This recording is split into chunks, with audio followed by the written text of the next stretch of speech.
అక్షర పరబ్రహ్మను ధ్యానిస్తూ ప్రారంభిస్తున్నానండి. ఈరోజు మనం 2 వేద మంత్రాలను చూద్దామండి.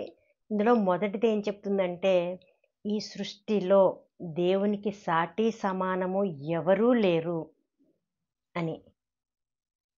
అదేంటంటే ఋగ్వేదం 6వ మండలం 27వ సూక్తం 23వ వర్గం 3వ మంత్రం. ఇది పేజీ నెంబర్ 5655లో ఉందండి.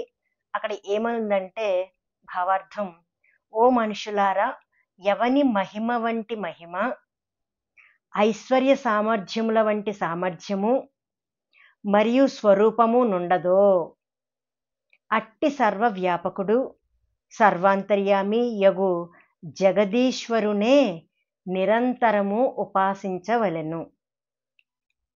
ఇక్కడ మనుషులందరికీ కూడా తెలియచేస్తున్న దేవుని ఆజ్ఞ ఏమిటి అంటే, దేవునికి సాటి సమానముగా మహిమ గాని, సామర్థ్యము గాని, ఐశ్వర్యము గాని, స్వరూపము గాని లేని పరమేశ్వరుడు ఎవరైతే ఉన్నారో అటువంటి ఆ పరమేశ్వరుణ్ణే, ఆ జగదీశ్వరుణ్ణే మానవులందరూ నిరంతరము ఉపాసించాలి.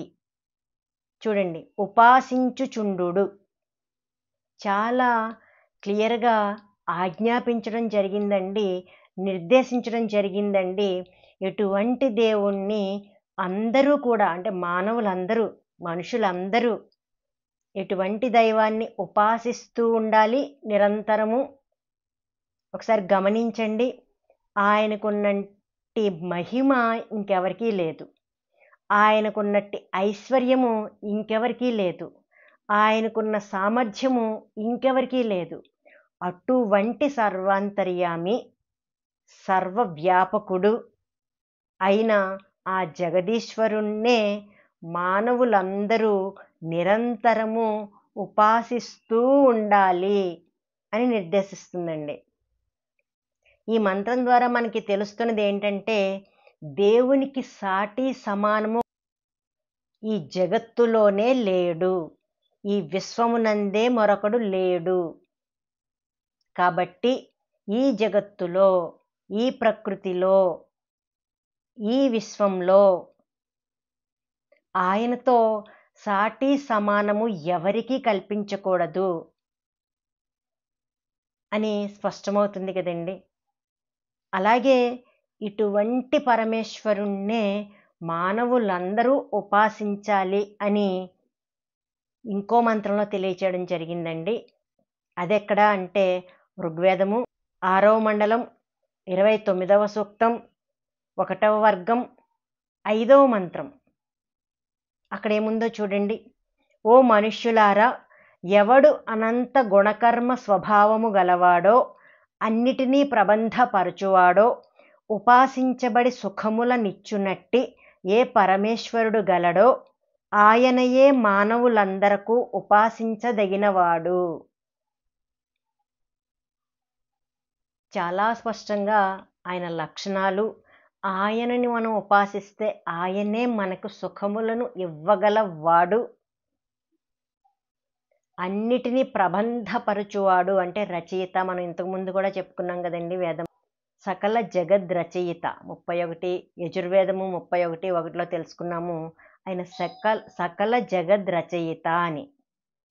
కాబట్టి అటువంటి అనంత గుణ కర్మ స్వభావము కల సర్వాంతర్యామి, సర్వవ్యాపకుడు, సర్వజ్ఞుడు, సర్వ సృష్టికర్త, సకల జగద్ రచయిత, ఇలా ఇన్ని గుణనామాలతో శోభిల్లుతున్న ఆ దైవాన్నే అందరూ ఉపాసించాలి అని వేదమంత్రాల ద్వారా స్పష్టమైందండి.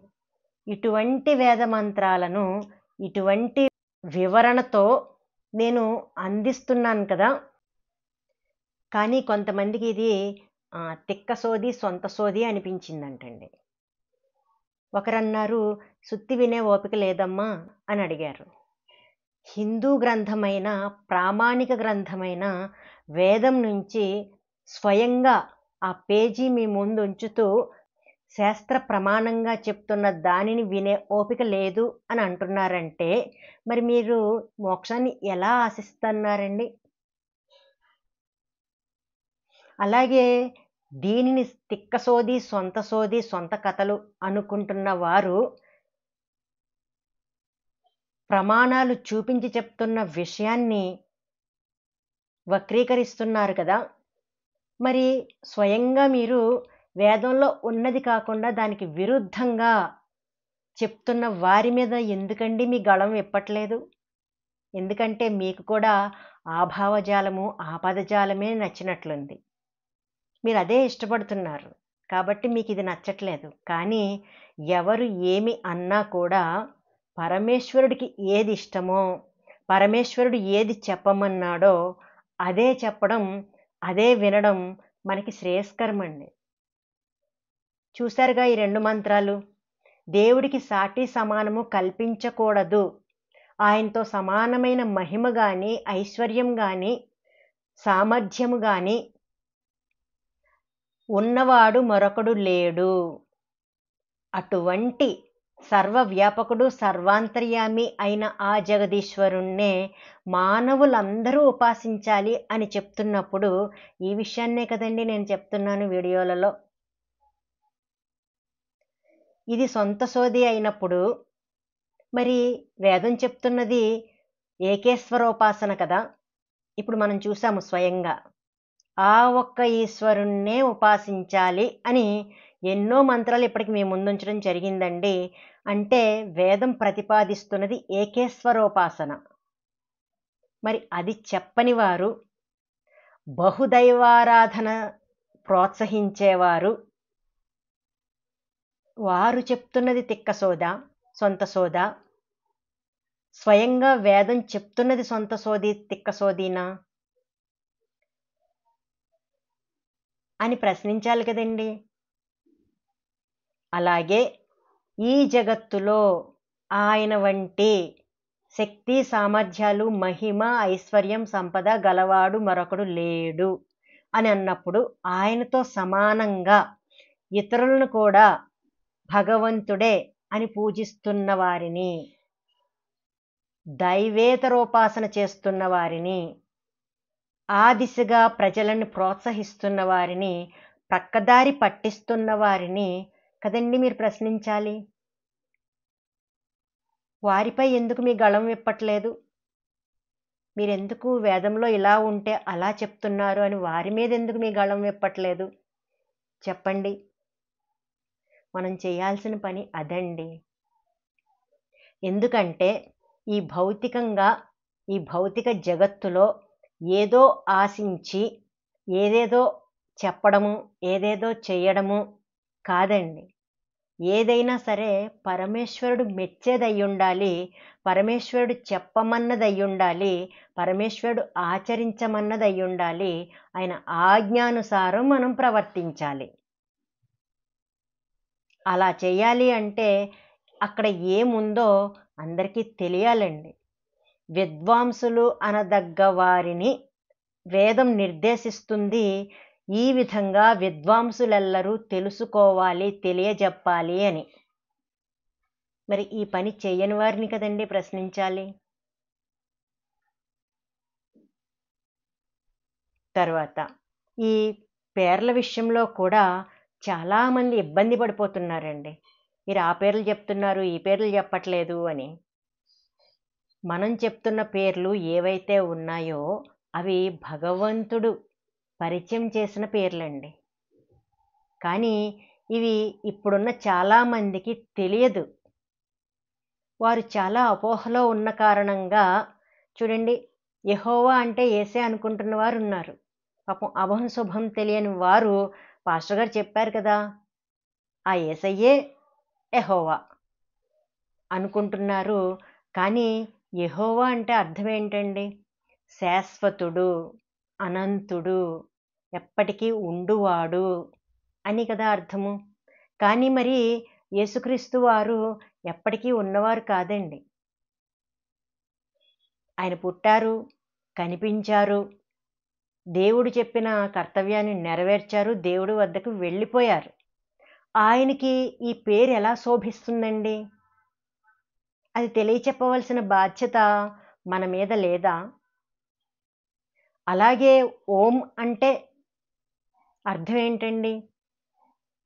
ఎవరినైతే శ్రీరామచంద్రుల వారు ఆరాధించారో, శ్రీకృష్ణుల వారు పరిచయం చేశారో, సాయిబాబా వారు తెలియచెప్పారో, అటువంటి సర్వోన్నతుడైన సర్వ సృష్టికర్త, సర్వజ్ఞుడు, పుట్టనివాడు, కనిపించనివాడు, మరణించనివాడు అయిన ఆ సర్వేశ్వరుడు కదా. కానీ ఆ విషయం తెలియక ఏదేదో అనుకుంటున్నారు. కాబట్టి అలా అనుకోవడానికి ఆస్కారం లేని నామాన్ని మనం పరిచయం చేస్తున్నామండి. మహర్షులు ఈ పేర్లే మనకు పరిచయం చేశారు, కానీ ఇప్పుడు చాలామందికి ఈ పేర్లు తెలియదు. అందువల్ల చూడండి, ఎగ్జాంపుల్గా కొందరు హిందువులు సైతం మేము అల్లాహ్ని పూజిస్తున్నాము అని చెప్తున్నారు. వాళ్ళ ఉద్దేశ్యంలో అల్లా అంటే చనిపోయిన తర్వాత ఏర్పాటు చేసిన సమాధి అండి. దాన్ని దర్శించుకుంటూ వారు మేము అల్లాని పూజిస్తున్నాము అనుకుంటున్నారు. కానీ అల్లా అంటే అర్థం ఏంటండి? ఆరాధనీయుడు, ఆరాధనలకు ఏకైక అర్హుడు, ఇది కదండి. అటువంటప్పుడు ఎవరికి ఇష్టం వచ్చిన భాషలో వారు పిలుచుకోండి, కానీ రూపాన్ని గోచరింపచేసేది, స్ఫురింపచేసేది అయిన నామాన్ని వద్దు అని చెప్పడం జరుగుతుందండి. ఇందులో ఇబ్బంది ఏముందండి? మీకు ఒక నామం ఇష్టమైతే ఇంకొకరికి ఇంకో నామం ఇష్టం అవుతుంది, కానీ ఆ నామం శోభించేవాడు ఒకడే. ఆ పేరుని వర్తింప చేయగలిగినది ఒక్కడికే. ఆ ఒక్కడినే ఏ భాషలో ఏ పేరుతో అయినా పిలుచుకోండి అని చెప్పాము. కానీ ఆ గుణ లక్షణాలు వర్తించని వారి పేరు ఎందుకు వాడకూడదు అంటే, దేవుని లక్షణాల గురించి చాలా స్పష్టంగా తెలుసుకున్నాం కదండి. కాబట్టి ఆ లక్షణాలను ప్రస్ఫుటింపచేసే నామంతో ఆయనని పిలుచుకోవచ్చు. కానీ ఎవరైతే భగవంతుణ్ణి ఆశ్రయించారో, ఆరాధించారో అంటే వారు దాసులు. ఆ పేరుతో ఉచ్చరిస్తే, ఆ పేరుతో స్మరిస్తే ఆ రూపమే మనకి గోచరిస్తుందండి. కానీ వారు స్వయంగా భగవంతునికి దాస్యం చేసినవారు, ఆయన ఆజ్ఞ మేరకు కర్తవ్యాల్ని నిర్వహించి వెళ్ళినవారు.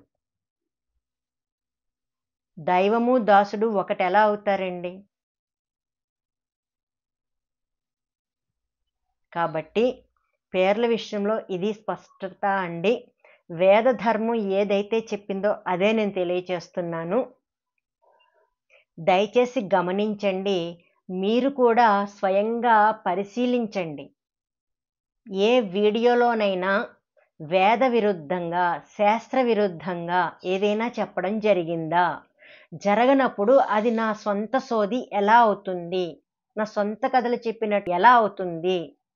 నిజంగా సొంత కథలు చెప్తున్న వారిని ఎందుకు ప్రశ్నించట్లేదు? వేదం ఆజ్ఞాపించిన దిశగా మనం ఏం చేస్తున్నాము? వేదాన్ని ప్రచారం చేయడానికి మనం చేస్తున్నది ఎంతవరకు సరిపోతుంది? నాకు అనిపిస్తూ ఉంటుందండి, ఈ వీడియోల ద్వారా అయినా ఓహో వేదంలో ఇలా ఉందా, మనం ఇలా అనుకోలేదు అనుకునేవారు చాలామందే ఉండి ఉంటారండి. అలాగే బైబిల్లోనూ ఖురాన్లోనూ ఇలా ఉందా, మనం ఇలా అనుకోలేదు అనుకునేవారు చాలామంది ఉంటారండి. సో ఏదైనా సరే ఎవరి గ్రంథం నుంచి వారు స్వీకరించవలసినది ధర్మాన్ని, జీవిత ఆచరణ ఎలా ఉండాలి అనే జ్ఞానాన్ని, దేవుని ప్రసన్నత ఎలా లభిస్తుంది అనే సాధనను తెలుసుకోవడం కోసమే కదండి. ఎవరి గ్రంథంలో ఎలా ఉందో అనేది ఇతరులకు అనవసరం. మీ గ్రంథంలో ఏముంది? మీరు పిలుస్తున్న దేవుడు ఎటువంటి వాడు? ఆయన మీ నుంచి ఏమి ఆశిస్తున్నాడు అంటే మిమ్మల్ని ఏమి చెయ్యమని ఆదేశిస్తున్నాడు. ఆశిస్తున్నాడు అంటే అది ఇంకో రకంలోకి వస్తుందండి. ఆయనకి ఏది అవసరం లేదు కదా. కాబట్టి దేవుడు ఏది చెప్పినా కూడా మన శ్రేయస్సు కోసమే కదా. మనకి ఏది మేలో అది ఆయన ఆజ్ఞాపించాడండి. కనీసం దైవాజ్ఞ మనం పాటిస్తే ఆ విధంగా మనకి మనం మేలు చేసుకుంటాము అని. మరి దేవుడు వద్దన్న దానిని చేయిస్తున్న వారిని ఎందుకు ప్రశ్నించరు అనేది నా ప్రశ్న అండి. దైవం అనుగ్రహిస్తే మరిన్ని విలువైన విషయాలతో మరో వీడియోలో కలుద్దామండి. అంతవరకు సెలవు, నమస్కారం. జై హింద్.